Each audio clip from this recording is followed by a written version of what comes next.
você que foi bombardeado nessas últimas 2 semanas sobre uma tal de COP27 que estava rolando no Egito. Conferência das Nações Unidas sobre as Mudanças Climáticas, Conferência das Partes. Vamos organizar direitinho que todo mundo sai sabendo um pouco mais. Nesse primeiro vídeo do nosso mais novo canal aqui do Instituto Ecoar, a gente fez uma edição de 2 entrevistas que realizamos, por aqui. A primeira delas é com a jornalista e educadora ambiental Miriam Duarib, ela é a presidente do Instituto Ecoar, e a segunda entrevista com o professor José Vicente de Freitas, da Universidade Federal do Rio Grande, a FURG. Na primeira entrevista com a Miriam, a gente conversou sobre o histórico, as expectativas, alguns acordos firmados, fracassados, encaminhamentos que rolaram nas COPs ao longo dos anos. Se você quiser assistir essa entrevista completa, basta clicar em algum vídeo que está por aqui para entender muito melhor o contexto e depois você volta aqui para esse vídeo. E a segunda entrevista com o professor José Vicente, a gente conversou sobre uma breve análise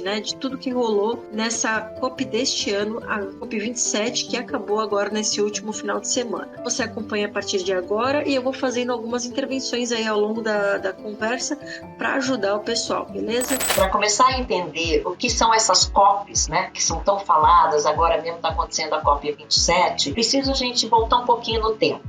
Então, na conferência de 1992, que aconteceu na cidade do Rio de Janeiro, a famosíssima Eco 92, que foi a primeira conferência que trouxe junto 2 temas, que era desenvolvimento e meio ambiente, da qual participaram 174 chefes de Estado. Durante essa conferência foi assinada a Convenção Quadro das Nações Unidas sobre Mudanças Climáticas. Já se sabia, então, que o fenômeno do aquecimento global estava em curso e que suas consequências seriam muito graves. Então, se foi assinada essa convenção e, a partir daí, começaram os estudos para poder tomar atitudes contra que freasse esse aquecimento global. A primeira COP aconteceu em 1995, foi em Berlim, onde foi feito o chamado Mandato de Berlim, etc. E a partir daí tem acontecido todos os anos, com pouquíssimas exceções. Lembrando, COP é a Conferência Quadro das Nações Unidas sobre Mudanças Climáticas, que reúne todas as partes interessadas. Por isso que chama COP, Conferência das Partes. Então reúne governos, empresas, sociedade civil, mídia, todo mundo. Em 97, teve a famosa COP que aconteceu no Japão, na cidade de Kyoto, e que gerou o Protocolo de Kyoto. Protocolo de Kyoto, documento assinado e ratificado por 192 países, que dizia que todos precisavam reduzir pelo menos 5,2% de suas emissões em relação aos níveis de 1990 até 2012. Obviamente isso não foi cumprido, ele só poderia funcionar se 55% dos grandes emissores tivessem ratificado, e os Estados Unidos não ratificou, então só quando a Rússia ratificou que ele entrou em vigor. E não teve tempo suficiente para cumprir as suas metas. E daí para frente, todo ano tem as COPs e todo ano se avançam nessas metas e nessas negociações.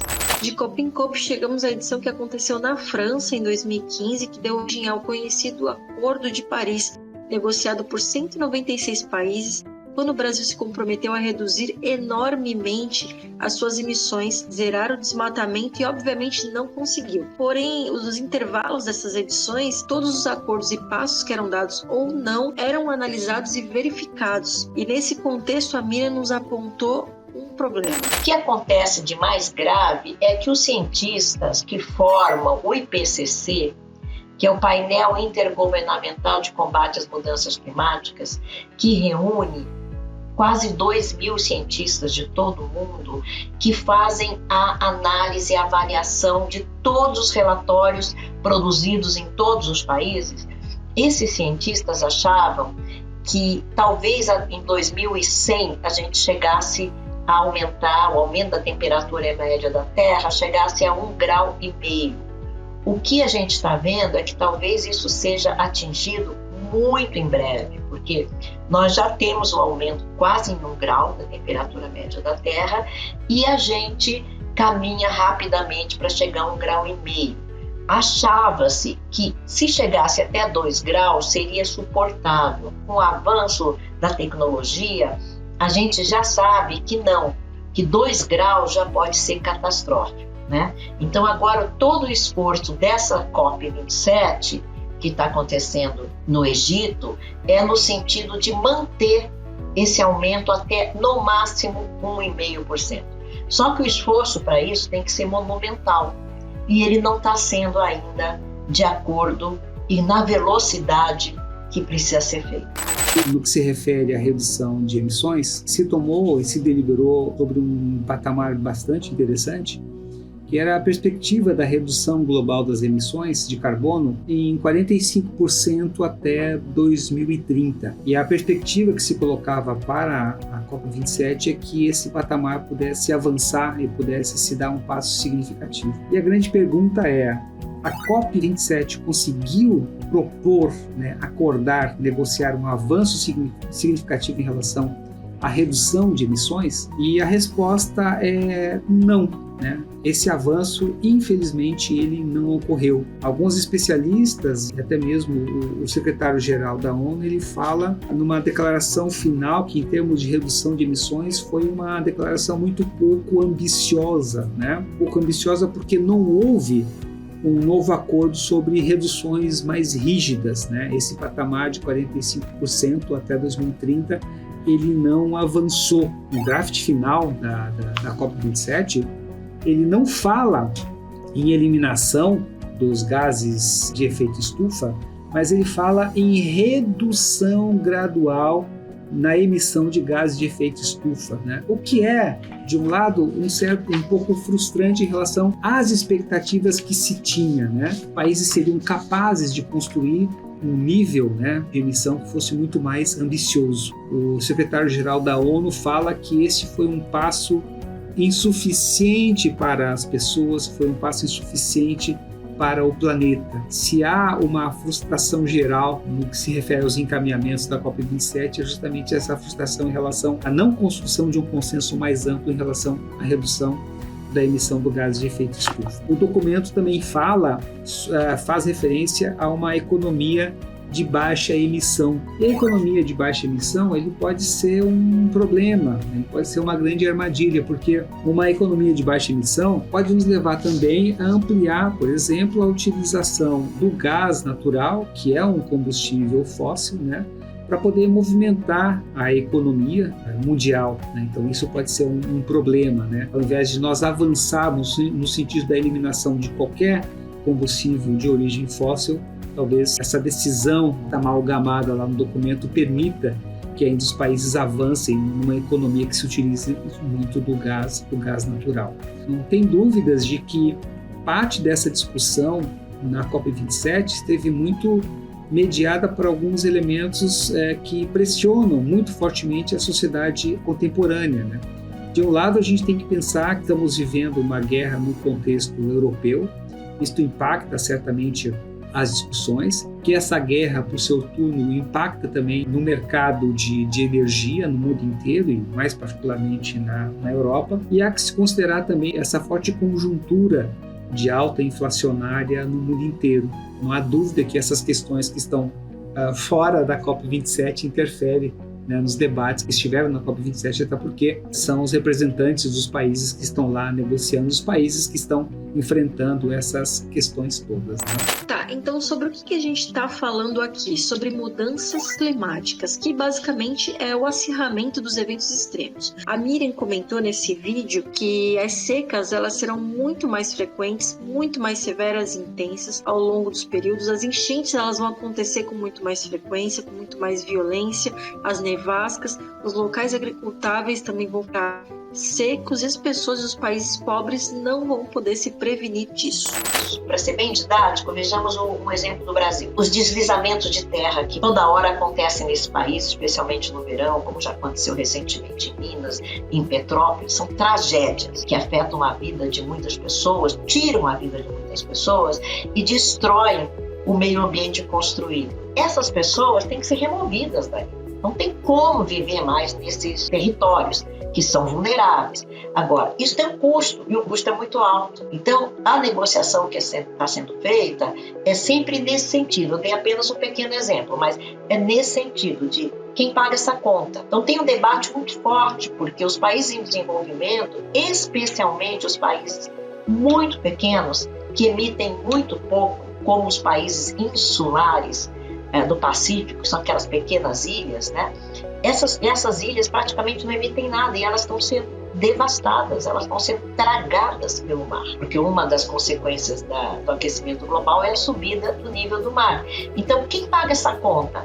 Porque os gases que aí estão, os gases de efeito estufa que estão na atmosfera, eles foram gerados nos últimos 300 anos, basicamente pelos países industrializados, que fizeram o seu desenvolvimento à custa da queima de combustíveis fósseis. Essa questão do financiamento está muito forte nessa COP27. Houve um avanço e esse avanço ele é interessante porque esse avanço significa justamente um compromisso formal dos países em poderem criar um fundo que fosse provisor, no sentido de ajudar a financiar a construção nos países mais pobres, nos países em desenvolvimento, das condições objetivas para o enfrentamento da crise. É um fundo que já está sendo sonhado há muitos anos e, pelo menos assim, se construiu a perspectiva de que esse fundo vai ser materializado. Esse acordo foi feito. Não se definiu mais o detalhamento sobre o uso desses recursos, em que condições vai se usar esses recursos, mas se foi definido a criação desse fundo, que significa um avanço bastante importante. A princípio, se imagina esses recursos sendo utilizados para que os países possam estimular não só o enfrentamento da crise em termos materiais, mas que possam construir condições para mitigar o impacto dessa crise e ajudar a sua sociedade também a desenvolver resiliência, o que é extremamente importante. Esse, eu diria assim, teria sido o grande passo significativo da COP27, né? Uma decisão bastante importante. A Conferência do Clima da ONU aprovou neste domingo a criação de um fundo de perdas e danos para os países particularmente vulneráveis às mudanças climáticas, uma demanda histórica das nações mais pobres. Ao final de uma negociação atribulada que foi prolongada por mais de 24 horas, as delegações também concordaram em trabalhar para obter uma redução rápida, profunda e sustentável das emissões dos gases de efeito estufa, para continuar os esforços de limitar o aumento da temperatura do planeta a 1,5 graus. Meus amigos, ouvimos os apelos e respondemos. Hoje, aqui em Sharm el-Sheikh, estabelecemos o primeiro fundo dedicado para perdas e danos, um fundo que tem estado tanto tempo em formação. Mas a declaração final foi criticada e considerada pouco ambiciosa pelo secretário-geral da ONU, Antônio Guterres, e pela União Europeia. Esta COP deu um passo muito importante em direção à justiça. Recebo bem a decisão de estabelecer um fundo de perdas e danos e de colocá-lo em operação no próximo período. Claramente, isso não será suficiente, mas é um sinal político muito necessário para reconstruir confiança. As vozes daqueles que estão na linha de frente da crise climática precisam ser ouvidas. Ainda sobre esse fundo, é um fundo que estava sendo esperado aí há muito tempo. Na verdade, daria para dizer que a negociação em torno desse fundo ela começou lá há 3 décadas atrás, durante a Rio 92. Né? De alguma forma, esse fundo significa dar voz àqueles que estão à frente das mudanças climáticas e que precisam ser ouvidos, ou seja, aqueles países que já estão sofrendo esse impacto, como é o caso dos países insulares, né?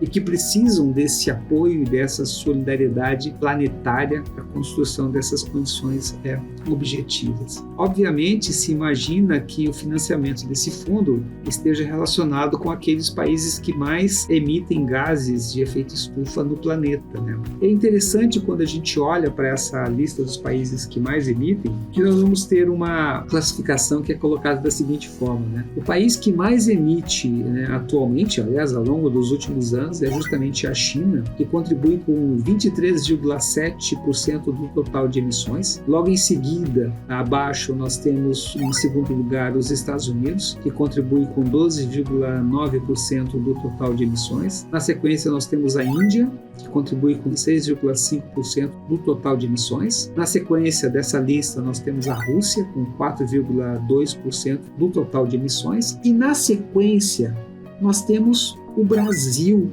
que fica em quinto lugar, que contribui com 4% do total de emissões de gases de efeito estufa. Então, o temor que se apresenta hoje para o país é que o Brasil também seja chamado para, de alguma forma, ajudar a pagar essa conta e ajudar a financiar esse fundo, né? A gente sabe que 49% das emissões feitas pelo país tem a ver com o desmatamento ilegal. Então, certamente, uma forma do Brasil se livrar dessa condição de financiador seja fazer a sua lição de casa, né? E acabar com o desmatamento ilegal, o que é algo extremamente importante. Quem sabe agora, no contexto de uma nova conjuntura política, né, a gente consiga retornar a níveis, né, aceitáveis e, quiçá, alcançar a eliminação do desmatamento ilegal. É uma questão importante aí para a gente pensar. Quanto a isso, nosso novo presidente eleito, Luiz Inácio Lula da Silva, Lula, falou o seguinte: queridas companheiras e queridos companheiros,